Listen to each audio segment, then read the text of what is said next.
안녕하세요. 메디넥스 대표 이창렬입니다. 오늘은 여러분들이 궁금해하는 기능의학에 대해서 말씀을 드리고자 합니다. 기능의학은 펑셔널 메디신이라고 얘기를 합니다. 그래서 질병의 근본을 다스리는 것을 기능의학이라고 얘기를 합니다. 그러니까 개개인의 질병을 진단하는 대신에 몸 전체를 파악을 해서 거기에 문제점이 무엇인가를 찾아서 교정하는 것을 기능의학이라고 합니다.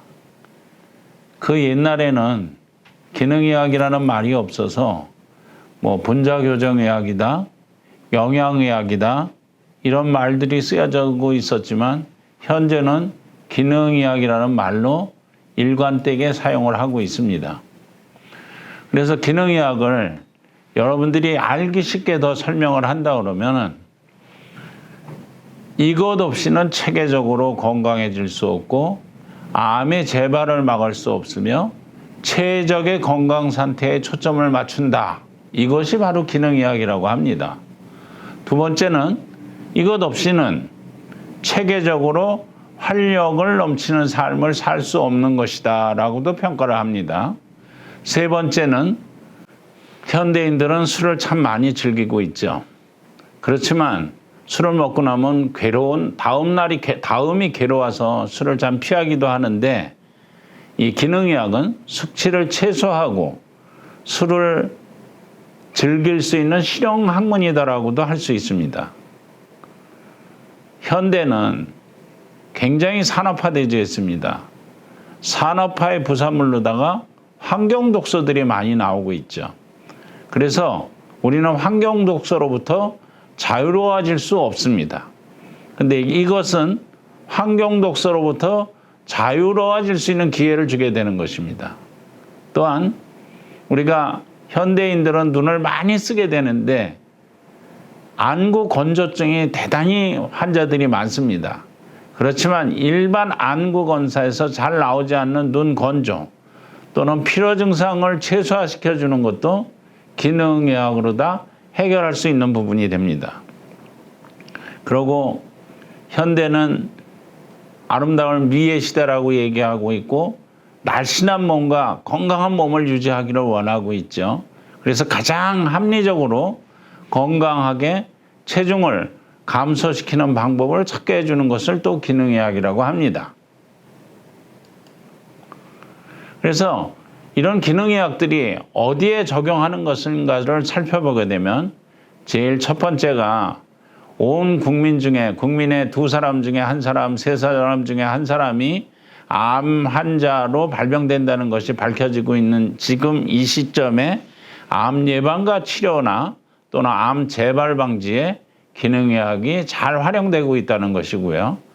두 번째는 혈관 질환 및 예방, 재발 방지에 기능의학이 잘 활용되고 있고 요즘 어린아이들이 아토피나 또 자가면역 치료 이런 부분들이 환자들이 굉장히 많은데 그런 것도 잘 해결할 수 있는 부분으로 적용되어지고 있고 그다음에 만성 피로를 해결해주고 평생을 활력 있게 살 수 있는 것에 대해서도 기능의학이 적용되고 있습니다.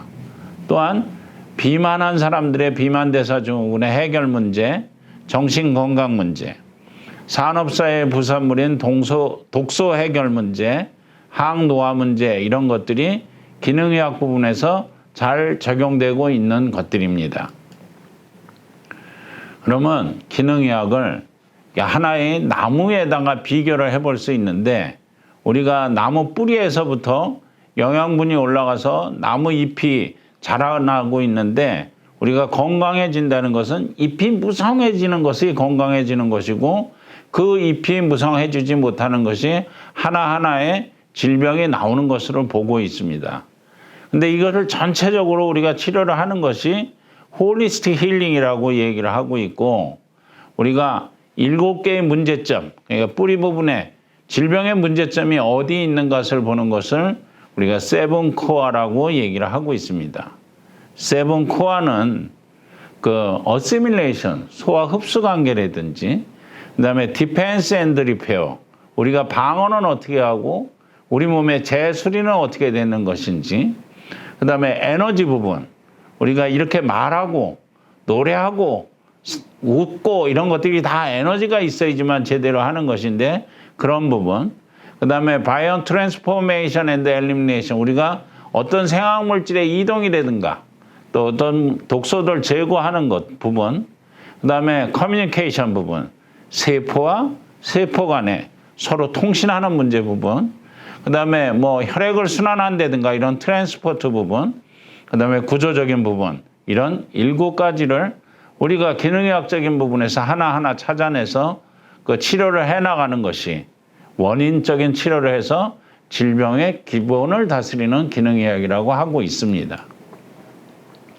그래서 이것을 우리가 펑셔널 메디신 매트릭스라고 얘기를 하는데, 이것을 보게 되는 것은 우선 환자의 히스토리컬 부분, 내역을, 과거에 어떤 것이 있었던가, 현재 아픔을 잊는 것은 무엇인가, 그 다음에 어떤 것이 매개체가 됐고 어떤 것들이 그 중한 문제를 일으키게 됐던 것들인가를 환자로부터 히스토리를 잘 찾아내고, 그 다음에 개인적으로 나타나는 라이프 스타일을 잠을 자는 거라든가, 그 다음에 운동을 하는 거라든가, 그 다음에 영양 상태라든가, 그 다음에 스트레스의 반응 상태는 어떻다든가 이런 것들을 찾아내서 세븐 코어로다가 하나하나 문제점을 찾아내 가지고 멘탈 부분, 그 다음에 이모셔널 부분, 그 다음에 이게 정신적인 부분, 모든 부분을 함께 찾아내는 것이 기능의학 매트릭스라고 얘기를 하고 있습니다. 그래서 세븐 코어라는 부분을 조금 더 쉽게 설명해 준다 그러면은, 첫 번째가 호르몬과 신경 전달 물질의 불균형을 찾아보는 것이고, 두 번째는 에너지 불균형과 미토콘드리아 병변, 요즘 현대의학의 병변은 거의 미토콘드리아 병변이라고 얘기를 하고 있는데 그런 부분을 찾아보는 것이고, 그 다음에 해독과 생체 변환 불균형, 그 다음에 모든 만병의 근원이라고 할 수 있는 염증, 면역의 불균형, 그 다음에 소화 흡수와 마이크로바이옴, 미생물학적인 불균형을 찾아보는 거, 그 다음에 세포막의 기능으로부터 근골격까지의 구조적인 불균형을 찾아보는 거, 그 다음에 마음, 신체, 영성 통합의 불균형을 찾아보는 것을 7가지를 우리가 세븐 코어라고 얘기를 하고 있습니다. 그래서 우리가 그 기능의학 접근을 보게 되면은 우선 세븐 코어 어프로치를 먼저 하고 나서 그 다음에 더 추가적으로 가는 것이 영양평가입니다.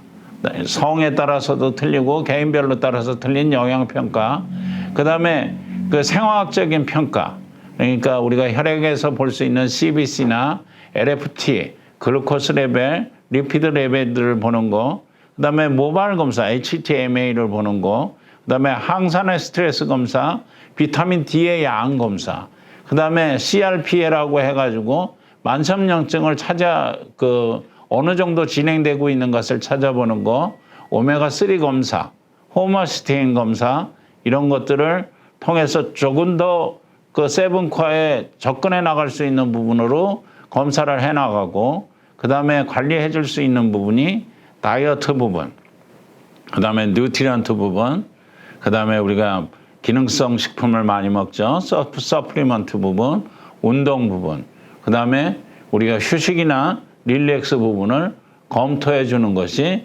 기능의학적 접근하는 방법이라고 볼 수 있습니다. 근데 이런 기능의학적 접근 방법은 우리가 하나의 검사 장비, 예를 들어서 바이오임피던스 어널리시스, BI라는 장비로다가 7가지 세븐코어를 다 검사들 할 수 있는 부분들로 체크해 나갈 수 있는 부분입니다. 그래서 이런 우리가 기능의학 부분은 세븐코어를 어떻게 찾아가야 되나 이런 것들을 하기 위해서는 제일 처음에 중요한 것이 검사 부분입니다. 우리가 절대 추측하지 말고 검사를 먼저 해보라고 하는 부분들에서 우리가 독성원소를 찾아볼 수 있는 모발 중금속 검사, 그 다음에 그 환경 호르몬의 피해를 알아볼 수 있는 환경 호르몬 검사, 그 그다음에 우리 몸에 호르몬 밸런스가 제대로 잘 갖춰져 있는지 안 갖춰져 있는지를 볼 수 있는 타액 호르몬 검사, 그다음에 우리 몸속에 생화학적인 반응이 제대로 이행되고 있는지 안 이행되고 있는지를 알아볼 수 있는 소변 유기산 검사, 그다음에 우리 몸속에 그 지방산의 구조 오메가3나 오메가6를 우리 몸속에서 만들어지지 않고 있기 때문에 필수 지방산이라고 하고 있는데 이 양이 얼마만큼 있는가를 검사해 보는 검사, 그다음에 그 장내 마이크로바이옴이 그만큼 중요하다고 장내 세균이 중요하다라고 하고 있는데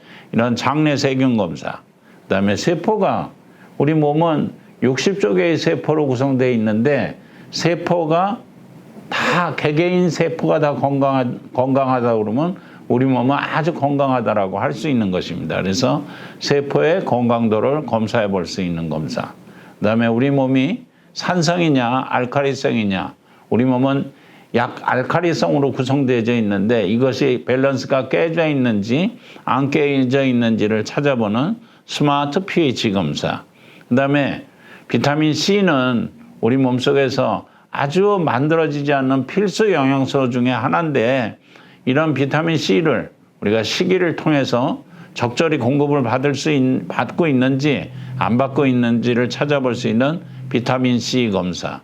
그다음에 우리가 활력 있는 삶을 살 수 있는지 혈관은 활력 있게 움직이고 있는지 볼 수 있는 산화질소 검사. 이런 것들을 통해서 검사 부분을 통해서 우리가 기능의학 부분을 쉽게 이런 기능이 제대로 작동이 되고 있는가 안 되고 있는가를 알 수 있는 하나의 방법이라고 할 수 있겠습니다.